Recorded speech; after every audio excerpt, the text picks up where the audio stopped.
Hello and welcome to Digital Hollywood at CES. This is the 2021 edition.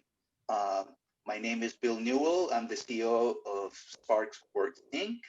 We're focused on making augmented reality easy and simple to publish. We do this by leveraging existing and new media and creating engaging experiences. I'd love to tell you all about it as we go through the session. Um, 2021 has been is a year of hope, I would say, for all of us, as there as a really tough 2020 with tremendous impact on business and whatnot. But if the first 12 days of the year are any indicator, it's not going to be an easy road. It's going to be a lot of work. So I think that empathy, creativity, and our collective efforts is what really going to help jumpstart the economy. Let's explore what XR and 5G have to offer for us for 2021. We have a great group of experts for you today. Let's meet our panel. Let's start with you, Tony. Hey all, Tony Parisi. I am head of industry verticals for Unity Operate Solutions. A lot of you know about, in the audience know about Unity as a creation platform for making real-time 3D interactive content, forged in gaming, moving beyond gaming to power many, many other industries, heavy presence in XR, AR, VR, and supporting those platforms. What you may not know is that we also have a significant set of offerings in cloud services, including an advertising platform and other cloud services to operate games. And the company is rapidly moving into other industries beyond gaming. So my focus these days is to look at how we can power industries beyond gaming, but from the operate side of our business. So these cloud services, monetization services like advertising. I spent the last few years working primarily in our ad platform, bringing 3D and augmented reality to our mobile advertising platform that reaches a few billion people worldwide monthly. And now that purview is expanded to include e-commerce and some other areas that I am passionate about, and in fact have been on panels with several of these people here on this call in the past. So I can't wait to get into it again and take a fresh look at what's been going on in the last year or so and where we're headed. Thanks for having me. Awesome. Thank you, Tony. Silke. Hi, thank you for having us again. It's great to be on this panel for Digital Hollywood at CES. My name is Silke Meixner. I'm a partner within IBM's Enterprise and Digital Strategy Group. The focus of our group is ultimately leverage technology and technology enablement for our clients and their digital roadmaps that can include, of course, journey to the cloud. It is very much fueled by cognitive abilities as well as XR. So a lot of exciting topics, a lot of what our current circumstance requires. What maybe last year was a pilot or a nice to have has become a little bit more of a must have. And so very excited to talk a little bit about the ways of how XR, 5G, and other impact factors have given opportunities to our clients and to us to use those digital accelerators and enablers in their day-to-day business. Thank you, Silke. Neha, let's go to you next. Great. Hi, everyone. Hi, Bill and panel. Great to be here. My name is Neha Singh. I'm the founder and CEO of Obsess. We are an experiential e-commerce platform. What that means is that if you think about online shopping today, every website is basically a grid of thumbnails on a white background, right? And this really hasn't changed when this interface was originally created to sell books 25 years ago. So what we do is we take this traditional database like TDS interface and convert it into something that is really visual and beautiful and branded in the form of virtual stores. So we are using web-based virtual reality and augmented reality to power immersive shopping experiences for large brands and retailers. We primarily work with fashion, beauty, but are now expanding into many other categories as well. We saw a tremendous growth last year in the business, about 400%. We launched 40 virtual stores for brands. And so we're really seeing brands and retailers looking at virtual sales as a new channel, essentially. I'm excited to be here and discuss, get into it more. And we're excited to have you, and what you're doing is super interesting. I have lots of questions. We probably won't be able to ask you everything that we want in this session, but we'll try. And Eric, let's go to you. Let's talk about what about you and Media Monks. Yeah, thanks for having me. Very excited to be here. Yeah, my name is Eric Shamlin. I'm SVP of Growth here at Media Monks. I'm based out of our LA office. Media Monks is it's a global organization dedicated to offering data, content, and innovation solutions to leading brands and technology companies. My role within the organization is focused on emerging tech, and specifically how emerging tech is going to empower the future of entertainment and content specifically. So it's all the fun acronyms and buzzwords. It's the 5G, it's the XR, it's AI, ML, it's all those fun things. And so this year has been kind of a watershed year. I think, like several others on the panel, I think at the beginning of the year, back in February, when it started really hitting, it was a very depressing couple of months business-wise. But I would say around April, it turned a corner, and this year has gone kind of crazy gangbusters because I think there was a previous decade of digital transformation that a lot of companies were going through. That's now in past tense. Like if you didn't survive this year and figure out how to go digital and virtual in business and in retail, you're going to be struggling, I think, because I think that a lot of smart brands and companies kind of figured it out this year, by force. They just had to, and so that's done really well for us. It's very weird to say, but this year was a very good year business-wise for us. So we're going gangbusters, and I'm just happy to kind of talk through some of the war stories that we've had over the past year. Thank you, Eric. And we're all looking forward to hearing about some of the exciting projects that you guys have been working on. And you're right, the technology has benefited in large from the situation because it was always part of the solution to broaden market and sales opportunities and other things.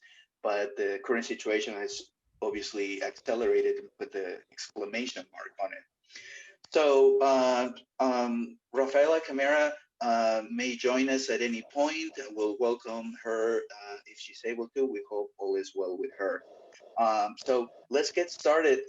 Tony, as you mentioned in your introduction, Unity started, by basically helping developers like me power games and other things.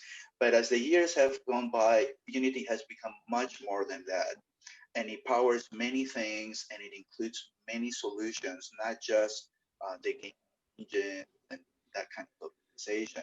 So to get us started and set the stage and talk about e-commerce, AR, VR, and entertainment, I'd like to start with you and talk about the tools or services that you guys are rolling out to facilitate a larger rollout of technology this 2021. So fill us in. What's new and exciting? Okay, maybe I'll start this just by framing it as, the way we look at this, our mission is to empower creators. It always has been, but empowerment has expanded over the years from just the simple tools to make the things, again, to the other products and services to help folks run their businesses around it, which is why I'm in the Operate group now. Along the way, what we've seen is, and the framing I think that we would all share in common is the transformation of the computing interface to real-time 3D. I mean, that's what we're all gathered together to talk about. That's what XR and everyone from enthusiasts to practitioners and experts believe. Now that we have the computing power and very soon the networking power, I hope we do touch on this in the panel around 5G, to deliver just amazing, effectively Hollywood experiences at consumer price points interactively. It's a new ballgame. It's the metaverse. It's the spatial computing interface of the future that so many of us have dreamed about. Unity is fortunate enough to be in a position where our technology powered a premier set of use cases around that in gaming, where the investment in technology was able to be made because the return was big in selling video games. This is an industry that's been able to support massive investments in software and hardware over the years to enable these kind of experiences. And now we're seeing a dividend across other industries for it. Unity really first started realizing this in a big way about 5 years ago when XR developers of all stripes started coming to us. because the platform was easy, affordable, and basically free to start if you're an indie and you're not making any money yet, and easy enough to get going on and ramp up and learn. And people in XR are doing everything from education, entertainment, commerce, as we're seeing, using our engine, but our business wasn't really tuned up for that. Our salespeople, our support people, some of the features in the engine were about game development. Fortunately, 90% of those features sort of started cutting across these other industries. So over the last 5 years, the company's been on this journey to enable the automotive industry, architecture, building, construction, these other industries that can benefit from a real-time 3D interface now that maybe would never have made that sort of giant investment that the game industry had made over the years. And so through that, we have built a handful of products now that we can see being applicable in the sectors of retail and e-commerce. Those include the AR ads product that I spearheaded for a few years when I was focused on ads in that group, to deliver a 3D interactive experience for displaying a digital twin of a product that you could have a satisfying experience with. You want to know more, you would then hit an end card and go to the website, and from there it's all on the e-commerce vendor to sell you the rest, or support the product or tell the story of the product.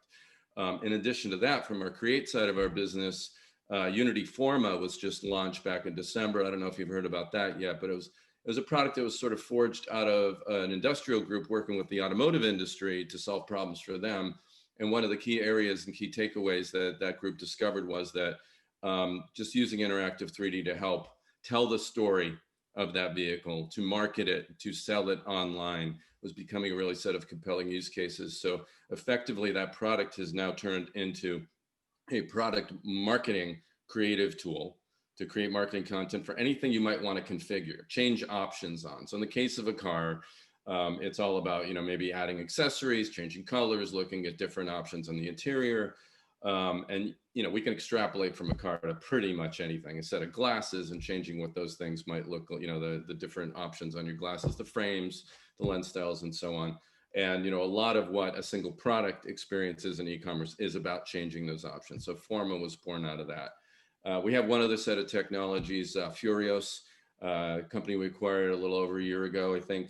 That's all about rendering in the cloud. So if you need to do a high-end render and something that maybe a consumer wouldn't download an app to see, but would want to have instant access to, you can do a cloud rendered version where there's nothing to install. You're basically seeing this in a web browser, and the frames are streamed to you in 3D. So there's a growing set of offerings we're seeing our customers now create e-commerce and retail-oriented applications with. And from our point of view, this is just the beginning of this transformation. And it's great to be at Unity, where we feel like we're kind of on the front lines and we get to see so many of these use cases and empower other people's success with this. This is so true. Our platform actually benefited from some of the innovations that Unity made, because when we try to roll out industrial strength applications and SDKs, we run into a lot of problems with memory leaks and things that I know you're very familiar with for performance. But the improvements that Unity made to the last two versions of their software actually solve a lot of those problems. That's enabling many companies to take advantage of AR and VR. So very contributions there. So with that said, Silke, you're on the side of the consulting. I'm sure you don't have to explain about digital acceleration anymore, as it is a fact of life, right? So how are you approaching things? How are you working with your clients, and or what solutions are you putting forward now that there is an array of tools, as Tony just mentioned, among others, they're available now, take advantage of now, and furthermore, once there's 5G countrywide, which we're going to talk about in a moment. But what can you share with us? Yeah, happy to. And yes, Tony gave a lot of great examples of these tools and enablers that are at a level now where they are really becoming, I would say, mainstream. You have, experiences that you want to provide to your customers or consumers. You need tools that make a website interesting and sticky. You need to have the latency or the bandwidth to actually, utilize many workflows that are now moving into the cloud. a couple of things to maybe give an overview. So no, we don't have to necessarily explain digital acceleration any longer, although in some cases it's good to make sure we use the same definition.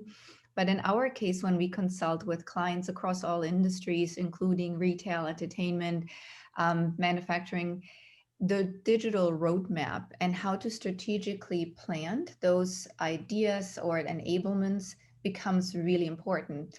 Many companies have, a limited amount of resources, whether that's money or people. So for them, it becomes really important to understand, what do I want to put on my digital roadmap strategically that I need to consider now and, immediately, with benefits as well as in the long run. And a couple of examples, because we had such a unusual year. The first step that many of our clients came to said, I need to virtualize. And that was not only, to have a shopping experience perhaps be virtual, although that, was a lifesaver for many of our clients who are in the retail space and had, point of sale closings for a limited time, but also the call centers. Our call centers are actually physical. How can we virtualize them? As well as, guess what, the supply chain. And so the idea was, we all noticed what shortages we encountered. So how do you get insights from the back offices and supply chain and the data, and ultimately bring it into what is then the commercial front end? So how you present your products and your services, that needed to actually have another look to make it an end-to-end view. So that was certainly one aspect that we had lots of opportunities to advise clients on. The other one I would like to say is, when you need to make investment choices, or you want to make those choices, you need to be very clear. The functionality is there and great product. So where do we start funding? Two lenses that have helped our clients to really parse out the digital roadmap or the sequencing. Number one is, you want to look for quick wins and things that you can enable with, maybe low complexity or medium complexity use cases or functionality. Go first. And that's not the only lens, though. So we found it is helpful to look at it in three steps. So number one, at the core, is value to the customer or the consumer. That is the overriding principle, and I think many agree with that. Does it move, the brand experience? Does it move the ease of shopping? Does it move the ease of interaction? Is number one. So what can we do right now that enables that? The second one is, of course, the value. Is this ultimately an opportunity for us to sell with greater ease, or for our consumers or customers to interact with us more directly? And sometimes these XR models and having a virtual dialogue or being able to render something or share has been such a facilitator in a day and age when everybody works remote. And then the third lens is, of course, of how ultimately the technology can enable that experience. You don't want to put something out that is clunky or is not going to work. It's a frustration, not an enablement. So between the value to the consumer or the customer, each feature, each technology, each functionality piece needs to go through that lens. Value to the business. You want to have a business case and not just one off because you ask for funding, but throughout, because it helps you to sequence your use cases. And then thirdly, is it ultimately something that we can deliver quickly? Or does it maybe also require that we put something on that roadmap that comes in, 2 quarters from now, but we need to start with it now? So those three lenses have helped shape a little bit what is the big digital acceleration and the questions of what our clients want to put forward, whether it's XR or also, move to the cloud or cognitive abilities. Thank you, Silke. That's a really interesting path, and it's some very important steps that you have outlined there. I'm curious, Eric, since you're in a similar space as Silke, but more on the entertainment side, what is your take? Same question. What is your take, or what are you seeing shifts, changes, improvements into how you're going to create experiences now in the new reality that we live in? Um, Yeah, I think I'll answer that in a couple of ways. I touched upon a little bit of brand stuff, and there were a couple of points that Tony and Silka had that I think were pretty interesting to kind of like sort of double tap on. Like on the brand side, we are seeing a kind of convergence of commerce and content, which is kind of empowered by entertainment. Entertainment is kind of seeping into the rest of our life in a lot of ways. And so we're seeing sort of an evolution of what you would call e-commerce and put people to sleep, but we'd like to refer to it as like an everywhere commerce. Now it's infinite touch points now, and with the consumer, and that's not just in retail and e-com. It's in content. Content's going where the consumer is. Everything is going to the consumer now. So you have to meet them where they are. And then why I wanted to connect with Tony's points is I think real time is kind of empowering that, just writ large, like on the brand side, the retail side, the e-com side, but definitely on the content side. Everybody knows how Hollywood has fallen in love with real time for post and VFX. So that's coming. That there's no way to deny that. But on the sort of more brand e-com side of things, we have large partnerships with one with a major automotive manufacturer and one with a big CPG group that is pretty much predicated on real time in terms of product visualization, iteration of ads. Like, can you put in a set of assets and spit out literally 10,000 combinations of color, messaging, angles, lighting, like the whole thing? And the only thing that can really empower that is a lot of AI and data that sort of informs it, but then real time technologies that sort of empower it and make it truly real time, like in the sense that as soon as a user clicks on that ad or visits Instagram or whatever, and it's everywhere now, they're getting fed something that's truly dynamic, unique to them, informed by their data set. And so the consumer, and we're seeing that just accelerated so much this year because we're all online now all day long. It used to be just your phone. Let's get them on their phone, but now it's in the Zoom call. It's everywhere that we're trying to reach you now. And so it's just been a really fun year for that. And I think the entertainment world, just to kind of like carve that off. Post visual effects is definitely getting upset by real time, and we're happily doing that with Glee. We want to see more creators empowered, but between real time and the promise of 5G, you're also seeing kind of a true democratization of content and production.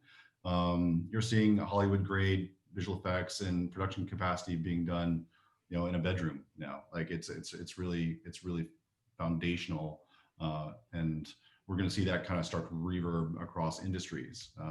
I think it's really just the start. It's just the tip of the spear on a lot of this stuff. Like we're going to see so much change across both the brand space and the entertainment space in the coming decade. It's wonderful. 5G alone, I think, is going to just kind of revolutionize everything right now. I think so too, Eric, and you make several great points for entertainment. Obviously, the formats are going to change, but ingenuity is going to take over, and new formats and new ways of delivery are going to happen.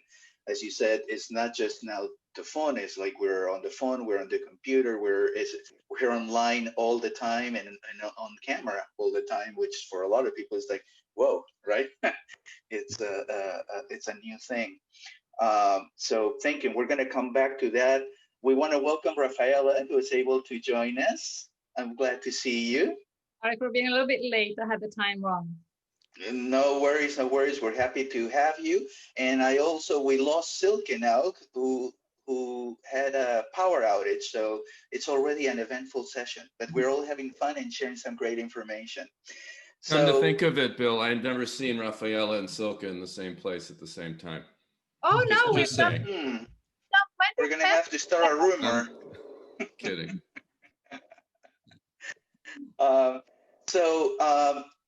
We have touched so far, about the tools, entertainment, and of course, we're going to talk about e-commerce and helping retail and businesses in general and advertisement and market that comes along with that, because of course, content also supports commerce now as things are more integrated.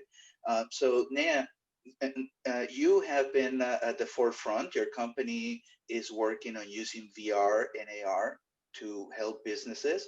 And since this is probably new for a lot of people, why don't you give us a little overview of what you typically do, how you help people with this? Because I think it'll open a lot of uh, opportunities and thoughts and questions, and then we'll have everybody also participate and give us their opinion on it.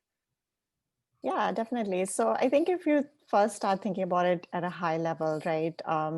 Currently, only 20% of all commerce happens online. So e-commerce is still only 20% of the market, and 80% is still happening through physical retail. So this is, we know, of course, that that's going to shift over time, that that percentage is going to change. So this is a massive opportunity for how we can improve the online shopping experience for consumers.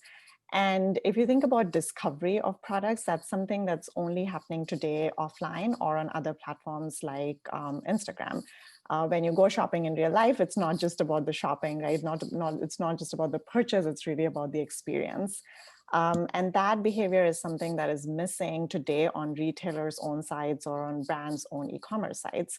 It's happening like on other platforms. So our goal is really to bring that discovery behavior to brands themselves. And if you think about it in the end, like consumers don't care that it's XR, brands don't care that it's XR, that's just an enabling technology, right? So for us as a company, the evolution has been, when we started, actually, we were building experiences for headsets, and it was too early for that as there was no consumer adoption there. Of course, there are use cases for that on the enterprise side.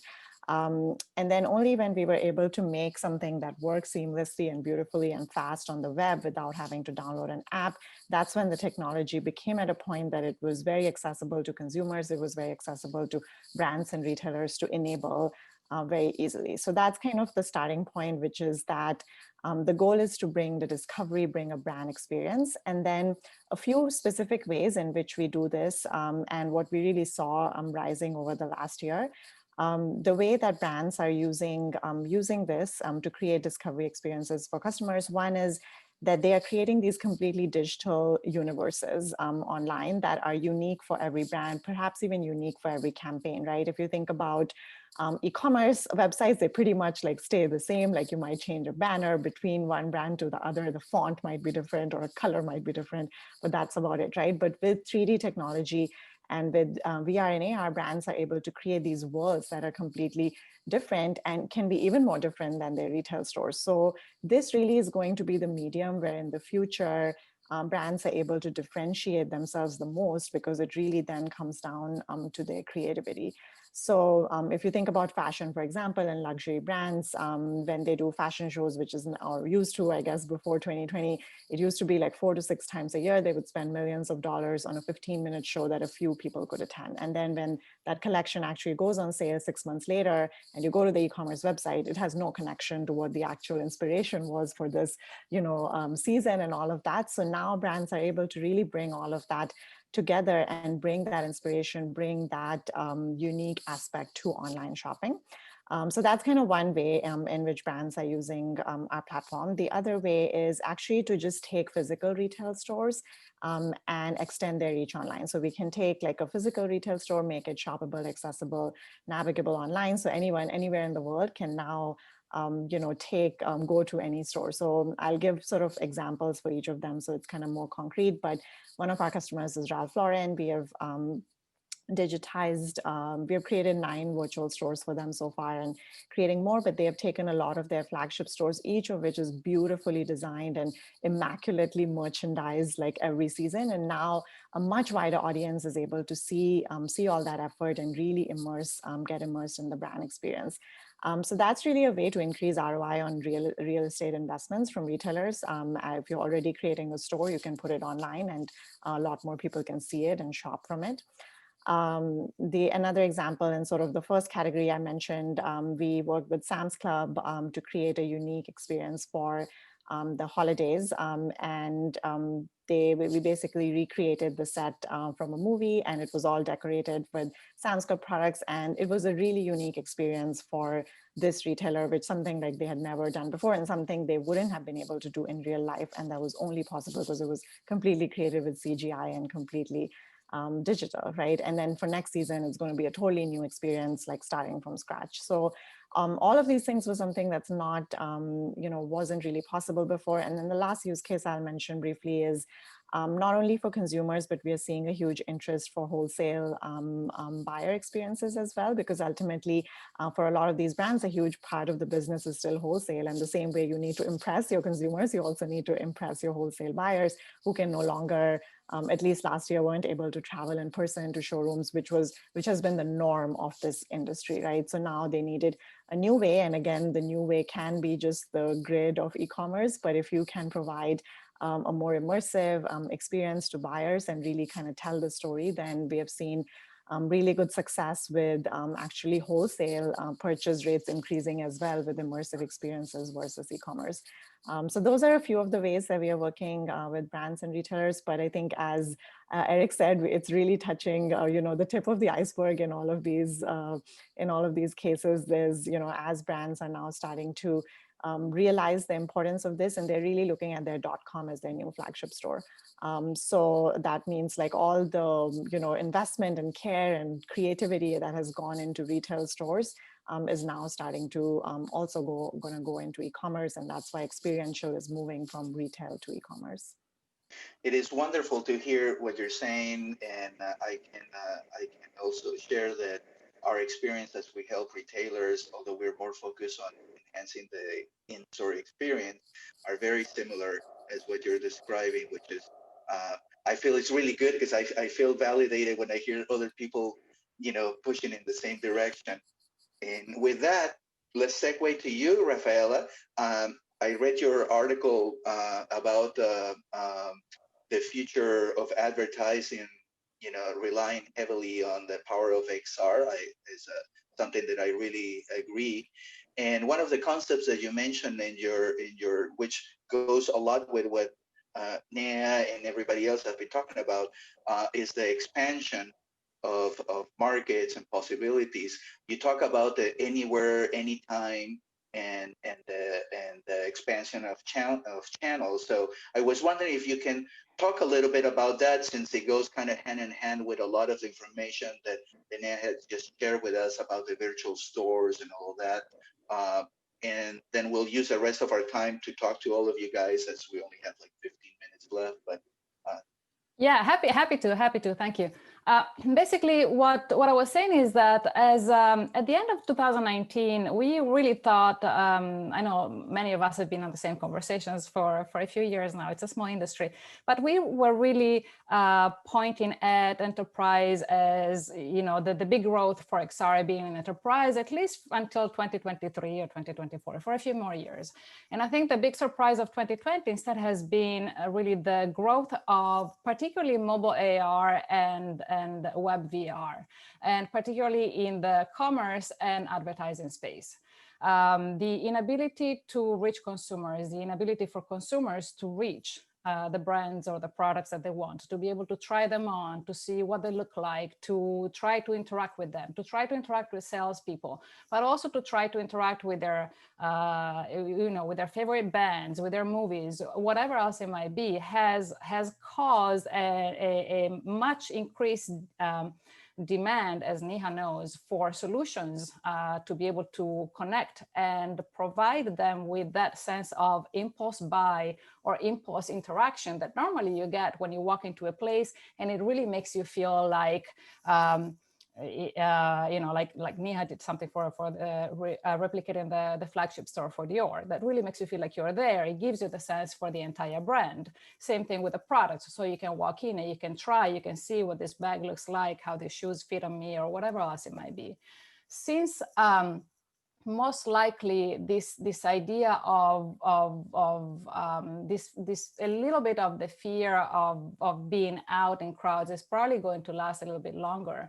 I only see this increase in solutions that are either AR mobile based or VR web based increasing over the next few years. And we've seen a variety of tools coming out to let you create 3D assets very easily from the tools, and Tony can speak about that with absolute clarity, from Unity to Ventana to a bunch of other ones.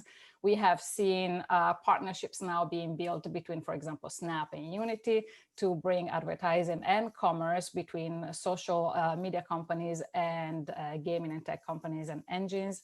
And I think what is shaping up is what we've also seen is a huge increase in users going to virtual events, virtual music events, but also social media, anything that's related to that. So considering how small still e-commerce is when you look at it, the total commerce spend, it's only about 20% or a little bit less. I actually think that the next big increase in commerce will come from a different type of commerce that is really this impulse-led.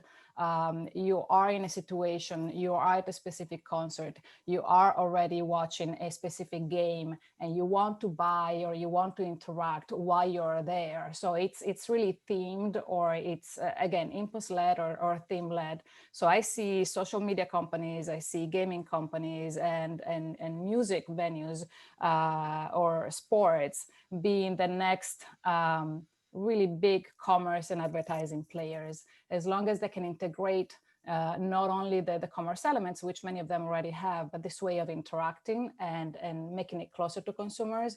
I actually see them as being that. And many of them are already positioning themselves that way. Snap certainly is doing that, Snapchat, but I can imagine that Epic and Fortnite and all that, they will want to figure it out. Facebook certainly is already doing that. Steam and anything that goes on with games. So I just see a huge growth in that sense.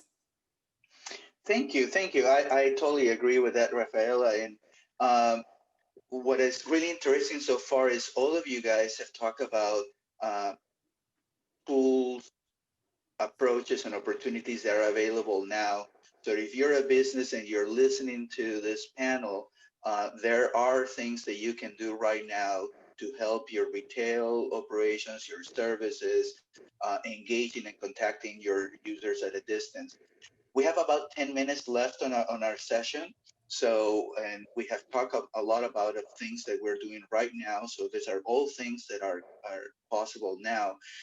So I was hoping that we go around and let's keep it short so that everybody can share their point of view. But a lot of the richer experience in a concert, for example, as Rafaela mentioned, are going to rely on 5G and other improvements that are ongoing and have started but have not yet materialized.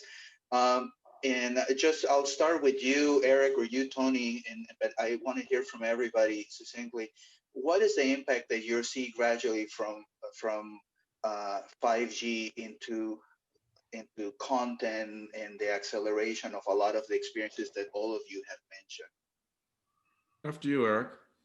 Yeah, it's a really good question. I feel like that's a conversation I have every day these days. The potential impact is astronomical. The promise of millimeter wave, which is kind of high bandwidth 5G, is truly the metaverse meets Minority Report. It's all the magic that technology can provide. But the proliferation of the ubiquity is not there yet, right? So it's the first iPhone became 5G compatible just in November. Samsung's got a few devices, so I think there's an uptick that has to happen right now. There's a lot of excitement about it, particularly on the brand and content side, because it does allow a level of connection and magic that's just never been before. So we're seeing, at least in our business, we're seeing a lot of brands prep for that. So we have some pretty large partnerships wanting to leverage 5G for in-stadium events, for example. So sports leagues are getting in on this very quickly, just trying to figure out how to leverage real-time, content and immersion and fan engagement in the stadiums. And you need that. You've got 90,000 people in the stadium. You need as much bandwidth as you can open up. 5G has that ability, and then we're seeing that. Using edge compute, what you can do in a car, for instance, entertainment or, dynamic infotainment kind of stuff in a car. How does that stay with you while you're driving your Tesla down the road? You're seeing all of that kind of happen, and companies kind of wrap their heads around it. I think there's a near-term challenge of prepping for it, but I actually don't think companies are doing enough. I think the promise of millimeter wave is so huge that people need to ramp up even faster to take full advantage of it. Yes, and a lot of changes are going to have to happen because one of the things that happens with 5G is the concept of downloading can go away because you can stream things in real time as you walk through a store, which is one of the concepts that I'm working on a connected store where everything is already mapped. And you can, with 5G, you'll be able to do it. Tony, yeah, my how do you see it neurons are impacting things? firing really fast, Bill, and there's just so much. Look, this panel has already mapped out the future state. When you add up everything from what Neha and Eric were talking about, with like the full experiential aspects that we're barely touching, right? We're looking at like so much of what we're looking at is like a little product detail page. Spin the thing around, interact with it. That is great. That's going to continue. It's going to turn into something massive and incredible and metaverse-like someday. And it's powered by 5G. Eventually. And I think the key thing is, I think a lot of us have been seeing that for a few years now and talk about what a great future that would be. I think the big difference is the need for that has become laid bare in the last year. That because of the pandemic, these kind of technologies are painkillers. They're not vitamins now. They're really solving business problems now, and people can now start to imagine that future state, people outside of our little industry bubble. So that is huge. So to tie that together, because I know we don't have a ton of time here, I think the thing you can do today, because these technologies aren't ubiquitously available, they're barely rolling out around 5G, is you can use technologies like Furious. I mentioned any kind of cloud streaming to close gaps for now. And those are just going to get better with higher bandwidth and lower latency as well. And I think the most obvious thing that people can start actioning now, and we would all, I think, agree on this, is make those digital twins of those products, regardless of what venue that shows up with, what kind of hardware, what kind of end user experience. You need the 3D content in there regardless. And that is the key takeaway for anybody here on the brand or manufacturer side is you got to get going on that now, because this future is now kicked into high gear. Absolutely. How about you, Silke? What do you see coming with 5G?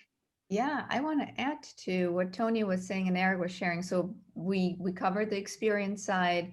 We covered the ability to really have a immersive experience. And one of the key aspects is now that it's more ubiquitous, as Tony, you were saying, by and large, clients are also thinking about, wow, what can I do that is a different commercial model to actually monetize it, right? So as much as we want to give a lot to the consumer or the customer, but whether it's entertainment and media venues or outlets, or the hospitality industry, there are now ways to monetize this ability to interact real time, to have a different immersive experience, maybe something more exclusive, the access to streaming.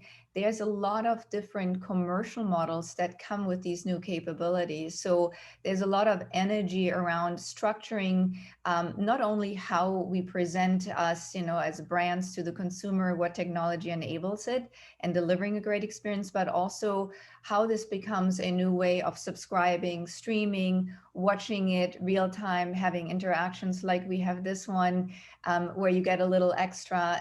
There's a lot of way to really enhance the commercial models and therefore also the ROI on those investments. Thank you, Silke. God, I wish I could stay more with each one of you because you're raising so many good points, but we have 4 minutes left. So Neha and Rafael, so I'll start with you, Neha. I want to make sure that you have an opportunity to add to 5G and the impact that you see in the business. Yeah, I think what I'll add is beyond what everyone has said is that 5G is not going to be like one moment. It is really going to be incremental over the course of the next 5 to 10 years, right?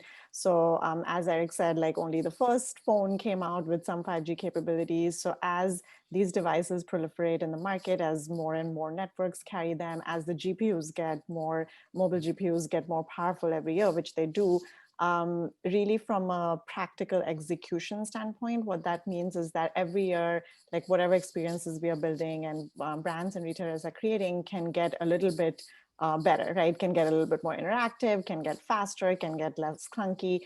Because right now we have to restrict a lot of stuff, right? We have so much more in the back end, but because of the network speeds and the how much real-time 3D rendering can really be handled for us on a mobile browser, we have to restrict a lot of things. So it's not like one moment that we'll be able to enable all of that. It is really going to be incremental and really a decision, even for brands, like what types of consumers they want to target, or of course building kind of progressive loading or responsive experiences that can really work even for people who may not have 5G yet or do. But overall, yeah, I think as Tony said, it's like the future is going to be incredible and all these things are going to be possible, but it is up to us to find kind of ways where each year, whatever is the latest, we are utilizing it and giving people the best experience with that.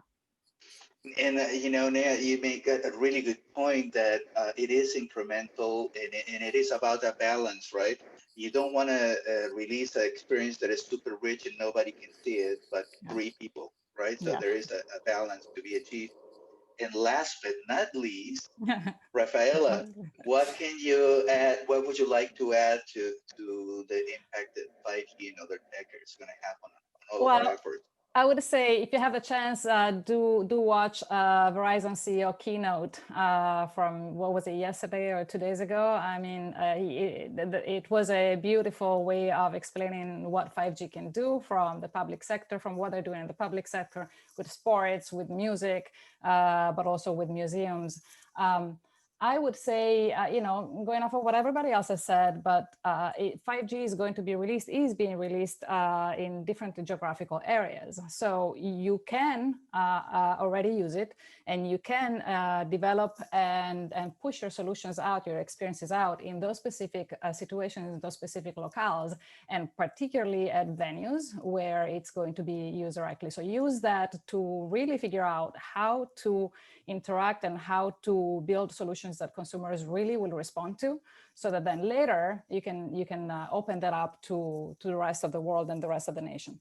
And let's not forget that 5G and edge compute will really allow us to have glasses that are just like regular glasses, and will have enough power at the tower to push down the experiences that we all want to have right in front of our eyes, instead of looking at them on a mobile phone, which is still very restrictive. Thank you very much. It is true, but if our current smartphones can already deliver interesting experiences, I think that what is coming is going to be amazing. So I look at where we are now at a more utilitarian stage, where it's practical to use the devices that everybody has and that we can all reach, and that we can reach a certain mass, right? So that it's worth it. So I look with great enthusiasm to the things that are coming and the efforts that you guys are putting forward. I want to thank you all for participating. I want to thank you for sharing great ideas about the future.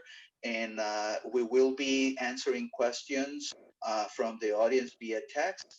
And I hope you found this session informative. I certainly learned a lot, as I always do when I get together with you guys. Thank you so much for participating. And thank you to Victor Harwood for putting together this 2021 Digital Hollywood session at CES. We're delighted to participate, and we hope that the next time we're live and in person and be able to shake hands. That would be lovely. Yeah, thank you for having us. Thank you. Thank you, everybody. Thank you. Thanks a lot. Bye, everyone.